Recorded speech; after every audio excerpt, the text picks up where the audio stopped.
பழனி கிரிவல பாதையில் ஆக்கிரமிப்புகள் அகற்றப்பட்டது குறித்து ஓய்வு பெற்ற நீதிபதி பாரதிதாசன் ஆய்வு மேற்கொண்டார். திண்டுக்கல் மாவட்டம் பழனி முருகன் கோவிலுக்கு நாள்தோறும் ஆயிரக்கணக்கான பக்தர்கள் சுவாமி தரிசனம் செய்ய வருகின்றனர். கோவில் மலையடிவாரத்தில் பக்தர்களிடம் வியாபாரம் செய்ய 500க்கும் மேற்பட்ட கடைகள் இருந்தன. இந்த கடைகள் பக்தர்களுக்கு மலையடிவாரத்தில் இடையூறாக உள்ளதாகவும் ஆக்கிரமிப்புகளை அகற்ற வேண்டும் எனவும் நீதிமன்றம் உத்தரவிட்டது. இந்நிலையில் நீதிமன்ற உத்தரவை ஏற்று கோவில் நிர்வாகம் அனைத்து கடைகளையும் அகற்ற நடவடிக்கை எடுத்தது. மேலும் ஆக்கிரமிப்புகள் அகற்றப்பட்டதை கண்காணிக்கவும் தொடர் ஆக்கிரமிப்புகள் ஏற்படாத வகையில் நடவடிக்கை எடுக்கவும் ஓய்வு பெற்ற நீதிபதி பாரதிதாசன் தலைமையில் குழு அமைக்கப்பட்டது. இந்த நிலையில் இன்று நீதிபதி பாரதிதாசன் மலையடிவாரத்தில் ஆக்கிரமிப்புகள் குறித்து ஆய்வு மேற்கொண்டார். இந்த ஆலோசனைக் கூட்டத்தில் பழனி சட்டமன்ற உறுப்பினர் செந்தில்குமார், நாடாளுமன்ற உறுப்பினர் சச்சிதானந்தம் மற்றும் பொதுப்பணித்துறை, வருவாய்த்துறை, நெடுஞ்சாலைத்துறை அதிகாரிகள் உள்ளிட்டோர் கலந்து கொண்டனர். அப்போது ஓய்வு பெற்ற நீதிபதி பாரதிதாசன் குழுவினரிடம் நூற்றுக்கணக்கான சாலையோர வியாபாரிகள் மற்றும் பொதுமக்கள் மனு அளிக்க குவிந்ததால் பரபரப்பு ஏற்பட்டது.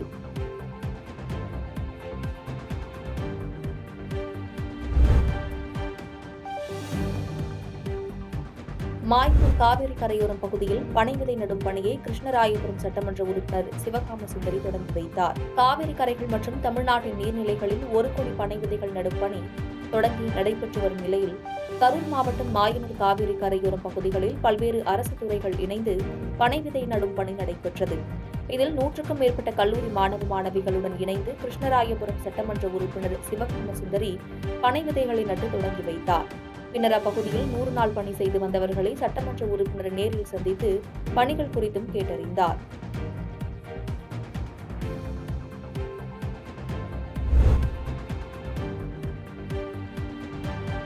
கடலூரை அடுத்த கிழக்கு ராமாபுரத்தில் பைபாஸ் சாலையில் மேம்பாலம் அமைத்து தர கிராம மக்கள் சாலை மறியலில் ஈடுபட்டதால் பரபரப்பு ஏற்பட்டது.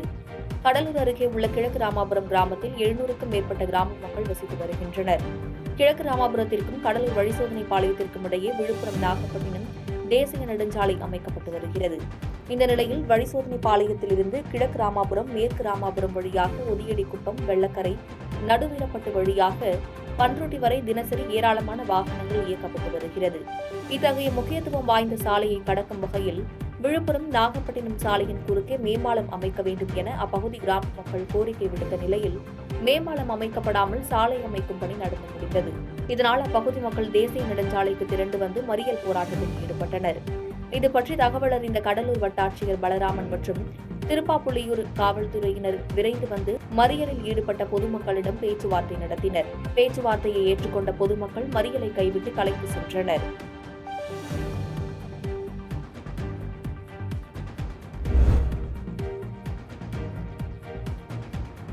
சென்னை நந்தம்பாக்கம் கிண்டி சாலையில் ஏற்பட்ட பள்ளத்தாக்கால் 1 மணி நேரத்திற்கு மேலாக கடுமையான போக்குவரத்து நெரிசல் ஏற்பட்டது.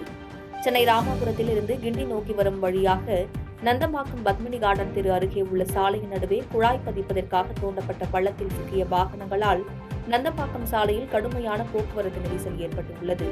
இதனால் ராமாபுரம் முகலிவாக்கம் வரை ஆயிரக்கணக்கான வாகனங்கள் அணிவகுத்து நிற்கின்றன. தொடர்ந்து பள்ளத்தில் சிக்கும் வாகனங்களை அந்த வழியாக செல்லும் ஜேசிபி இயந்திரம் மூலமாக அப்புறப்படுத்தப்பட்டு வருகிறது. இருந்தபோதிலும் அந்த பகுதியில் நெடுஞ்சாலைத்துறை அதிகாரிகளோ மாநகராட்சி அதிகாரிகளோ யாரும் இல்லாமல் வாகன ஓட்டிகள் கடும் அவதியடைந்து வருகின்றனர்.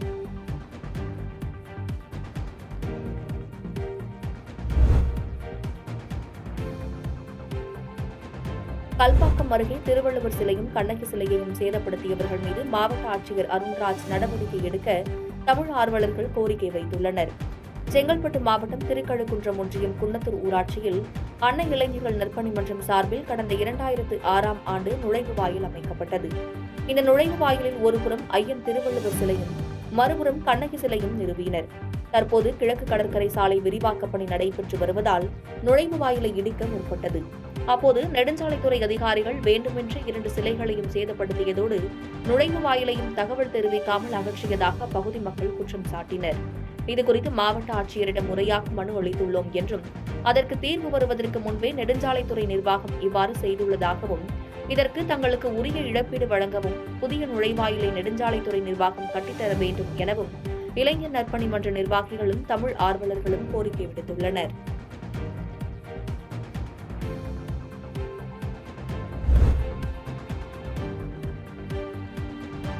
வேலூரில் அரசு மேல்நிலைப் பள்ளியில் இரு மாணவர்களிடையே ஏற்பட்ட தகராறில் ஒரு மாணவர் பலத்த காயமடைந்து மருத்துவமனையில் அனுமதிக்கப்பட்டுள்ளார். வேலூர் அடுத்த ஊசூர் பகுதியில் அரசு ஆண்கள் மேல்நிலைப் பள்ளி செயல்பட்டு வருகிறது. இந்த பள்ளியில் 12ஆம் வகுப்பு பயிலும் இரு மாணவர்களிடையே மதியம் உணவு இடைவெளியின் போது பள்ளி வளாகத்திற்குள் மோதல் ஏற்பட்டுள்ளது.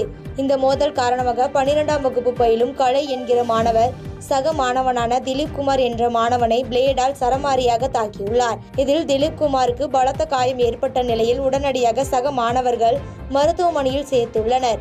இந்நிலையில் இந்த மோதலுக்கு ஆசிரியர்களின் அசாதாரண போக்கே காரணம் என பாதிக்கப்பட்ட மாணவனின் பெற்றோர் புகார் கூறுகின்றனர். மேலும் இந்த மோதலுக்கு ஆசிரியர்களை பொறுப்பேற்க வேண்டும் என்று பெற்றோர்கள் தரப்பில் புகார் கூறப்படும் நிலையில் இது சம்பந்தமாக அரியூர் காவல் நிலைய போலீசார் விசாரணை மேற்கொண்டு வருகின்றனர்.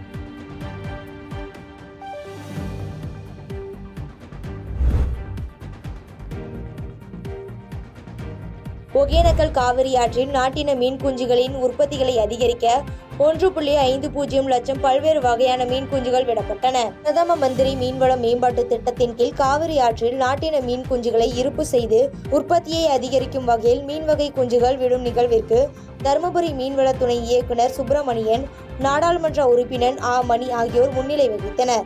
ஒகேனக்கல் முதலை பண்ணை பகுதியில் உள்ள மீன்வளத்துறை அலுவலகம் அருகே காவிரி ஆற்றில் நாட்டின வகை மீன் குஞ்சுகளான கட்லா, ரோகு, மிர்கால் உள்ளிட்ட 1.50 லட்சம் மீன் குஞ்சுகளை காவிரி ஆற்றில் உற்பத்திக்காக விட்டனர்.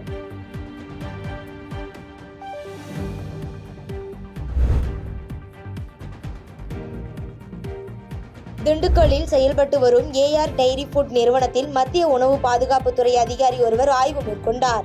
திருப்பதியில் பக்தர்களுக்கு வழங்கப்படக்கூடிய லட்டு தயாரிப்பதற்காக பயன்படுத்தப்படும் நெய் திண்டுக்கல் நத்தம் பகுதியில் செயல்பட்டு வரும் AR dairy food private limited என்ற நிறுவனம் அனுப்பி வந்துள்ளது.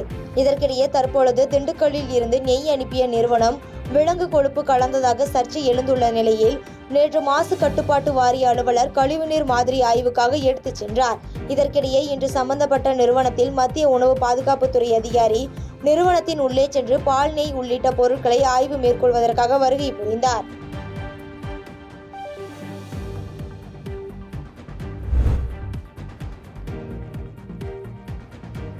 பண்ருட்டி அருகே பன்றக்கோட்டை ஊராட்சியில் செயல்பட்டு வரும் அங்கன்வாடி மையத்தை சீரமைக்க பொதுமக்கள் கோரிக்கை வைத்துள்ளனர்.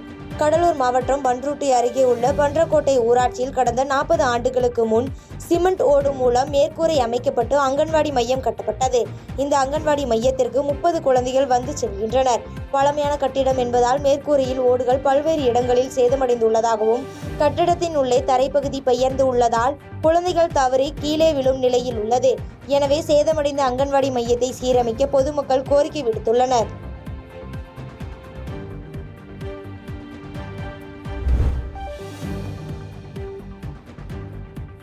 சர்வதேச கடற்கரை தூய்மை தினத்தை முன்னிட்டு காரைக்காலில் உள்ள கடற்கரையை ஏராளமானோர் தூய்மைப்படுத்தினர். சர்வதேச கடற்கரை தூய்மை தினம் ஒவ்வொரு ஆண்டும் செப்டம்பர் மாதம் 3ஆம் வாரத்தில் உலகம் முழுவதும் கொண்டாடப்பட்டு வருகிறது.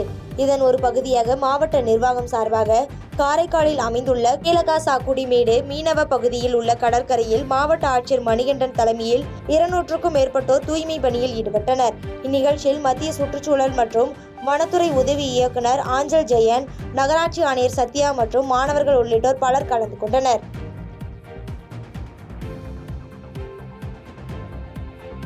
பாதகம் செய்பவரை கண்டால் நாம் பயங்கொள்ளலாகாது பாப்பா, மோதி மிதித்து விடு பாப்பா, அவர் முகத்தில் உமிழ்ந்து விடு பாப்பா. அண்மை செய்திகளை உடனுக்குடன் தெரிந்து கொள்ள இணைந்திருங்கள் இயம்நாடு தொலைக்காட்சியுடன்.